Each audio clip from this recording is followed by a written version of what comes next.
Many thanks for choosing us. British Prime Minister Boris Johnson has resigned, delivering his exit speech at the number 10 Downing Street. Mr. Johnson said, "I'm sad to give up the best job in the world, but that's a break. I want you to know how sad I am to be giving up the best job in the world," the Prime Minister says. Let's bring you a recap of that announcement he made a while ago. That party and therefore a new Prime Minister. And I've agreed with Sir Graham Brady, the chairman of our backbench MPs, that the process of choosing that new leader should begin now. And the timetable will be announced next week. And I've today appointed a cabinet to serve, as I will, until a new leader is in place. So I want to say to the millions of people who voted for us in 2019, many of them voting Conservative for the first time, thank you for that incredible mandate. The biggest Conservative majority since 1987, the biggest share of the vote since 1979. And the reason I have fought so hard in the last few days to continue to deliver that mandate in person was not just because I wanted to do so, but because I felt it was my job, my duty, my obligation to you to continue to do what we promised in 2019.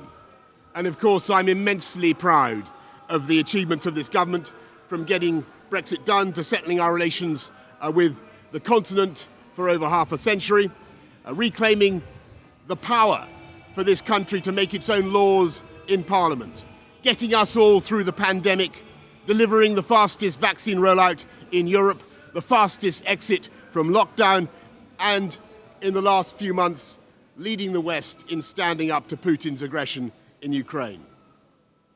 And let me say now to the people of Ukraine that I know that we in the UK will continue to back your fight for freedom for as long as it takes. And at the same time, in this country, we've been pushing forward a vast program of investment in infrastructure and skills and technology, the biggest in a century, because if I have one insight into human beings, it is that genius and talent and enthusiasm and imagination are evenly distributed throughout the population, but opportunity is not. And that's why we must keep leveling up. My colleague Daniel Dazi, who is now with the BBC, joins us live with more. Daniel, good to see you. What's the mood first at the BBC following this announcement? Aisha, very busy. A lot's being reported. I think the key conversations have been, first of all, how this happened. As you heard Mr. Johnson say, he won a very resounding victory in the last election. And up until his troubles began in government, there was actually talk that he could be the longest serving prime minister in British history. So those two key questions have been how it happened and what happens now, which is even more paramount. Again, as you heard him say, what he has said is that he will hold on to the power until there's a new Conservative leader, which could mean that he will stay in office till October. And also, there will be a new timetable for the selection of a Conservative leader who would then become Prime Minister of the country. So a lot of conversations, really. How about town? How are people reacting to this, Daniel? Well, if you look at the reactions on social media, and I must say I've been monitoring trends from Nigeria, Ghana, across the world, and here in the UK, there seems to be a sense of acceptance of that decision. You must know that the UK was very polarized around the decision for Boris Johnson to resign. Just before the last no confidence vote, which was called by members of his own party in Parliament, which he survived, it was quite split among the British public. He still had a lot of support, but there was still a resounding number of people who were calling for him to resign. So yes, it's still split reactions, but largely there's a general acceptance, there's a sense of belief that Mr. Johnson has brought his time as Prime Minister to an end. We are aware that when 38 of his ministers resigned, they did not state categorically why they resigned. but they indicated there was bad leadership and bad governance. What exactly are the reasons for Boris Johnson's resignation? Well, that you're really asking about where it all went wrong. And there are a number of reasons. I'll take you through two or three of them for want of time. The foremost reason that has triggered what we now know about 59 MPs, at least 59 MPs who have resigned, and various members of his government. And the foremost reason is the Chris Pincher affair. On Wednesday, the 29th of June, the Member of Parliament, Chris Pincher, who was at the time the Deputy Chief Whip of Parliament, of the Conservative side of Parliament, went to a private members club in London. And in his own words, he drank too much and he embarrassed himself. What really happened is that he was accused of groping two men. When that happened, he immediately went on to resign. That should have been the end. However, Mr. Johnson's office came out to say, look, he's done the right thing, he's resigned. That will be the end of the matter. And then his office was asked a question. A number of his office and a number of ministers were asked the question whether or not Mr. Johnson knew of this behavior of Mr. Pincher before this incident. The response that came from men at the time was Mr. Johnson did not know. Soon after that, one Lord MacDonald, actually was a senior civil servant, he actually wrote a letter to Parliament saying that Mr. Johnson's office had lied and that as far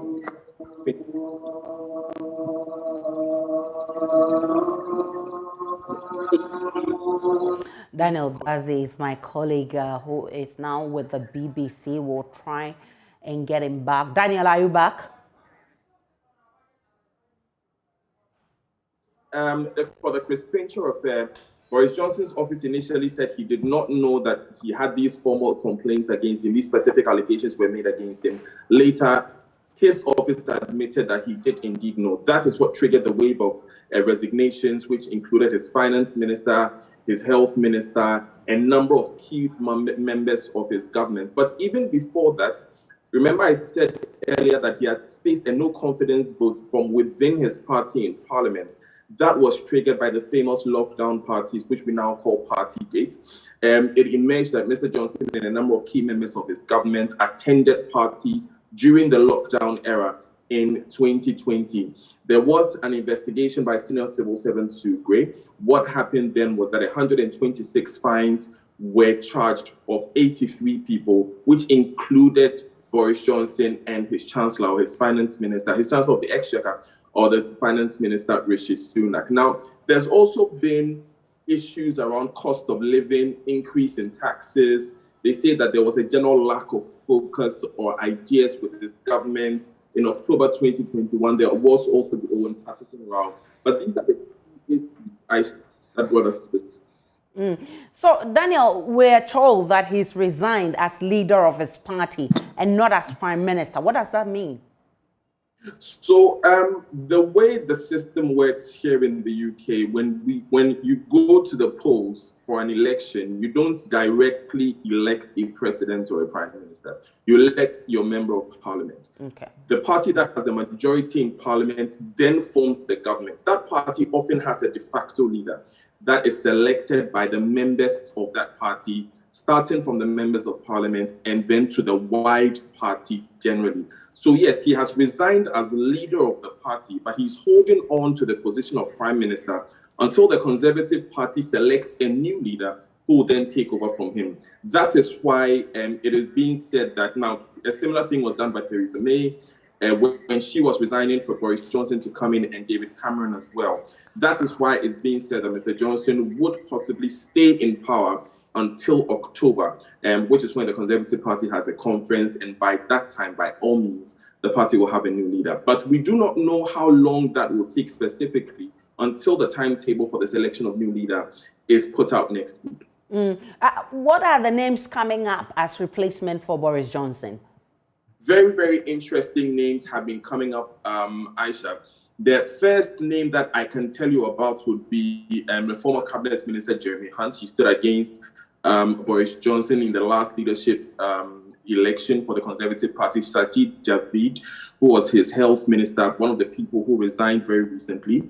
Michael Gove has been mentioned, his ex-chancellor, Rishi Sunak, has been mentioned, his foreign secretary, Liz Truss, Defense Secretary Ben Wallace.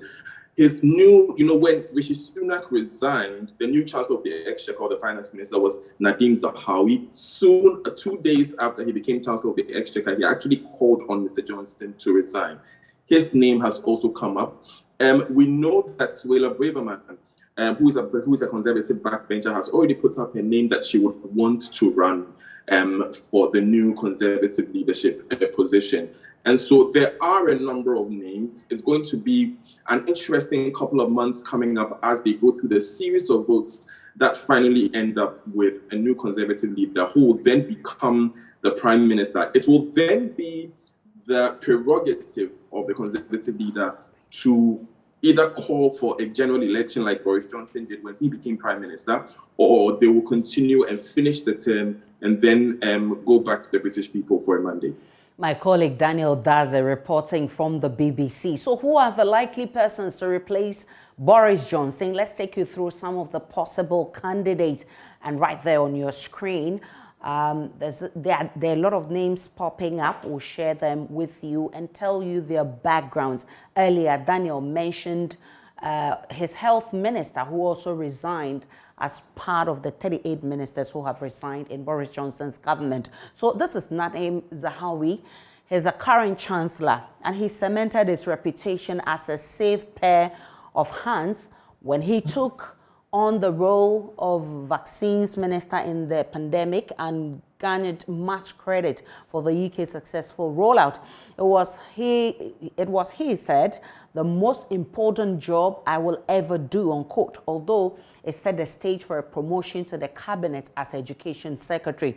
Another promotion to chancellor following Sunak's resignation did not stop him from joining a group of ministers 24 hours later to tell Mr. Johnson it was time to go. So he's one of the 38 ministers who have resigned. There is more of those names coming up as possible replacement for Boris Johnson, for the job that Boris Johnson himself describes as the most important job in the world.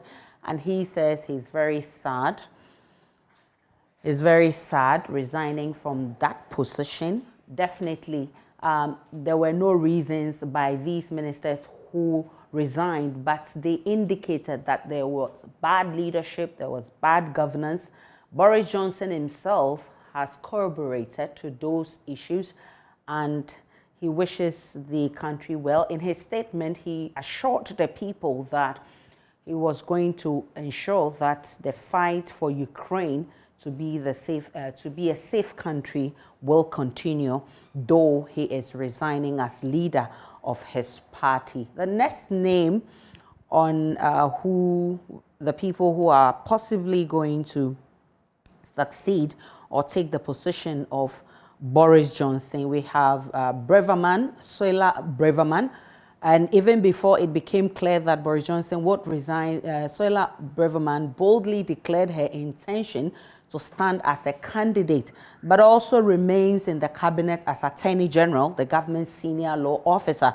She set out her pitch for the leadership as the enemy of what she called woke rubbish. One of the original lights of the Brexit-focused European research group, she was a passionate Brexiter and has always been a staunch supporter of Mr. Johnson. And you have her on your screen. She's one of the names that are popping up. There's also Penny Mordaunt. Is a former magician's assistant. Penny has a track record of pulling off extraordinary feats. In political terms, she already pulled a rabbit out of a hat in 2019 when she made history by becoming UK's first female defense secretary, a national feat for a naval reservist who had already served as armed forces minister under David Cameron. But Miss Mordaunt is probably best known outside Westminster for her appearance on, so that's it over there. It's one of the names that is popping up. as a replacement. Rishi Sunak is also one of the names. He was once seen by some as a sparkling possibility for a future Conservative leader, but the last few months has seen his reputation dented following a controversy over his wife's tax affairs, and not long after that, he received a fine for breaching lockdown rules. He only became an MP in 2015 for the North Yorkshire constituency of Richmond. Few outside of Westminster had heard him, but he was Chancellor of the Exchequer by February 2020. And you have Steve Baker also coming up, another leading light in the Brexiter movement. If not a household name, Steve has made it known that colleagues have implored him to stand in the leadership. He has been seen as a brutally effective organizer, an MP who behind the scenes harried Mr. Johnson's predecessor, Theresa May, and so she finally resigned. He was an RAF engineer and became MP for High Wycombe in the 2010 general elections.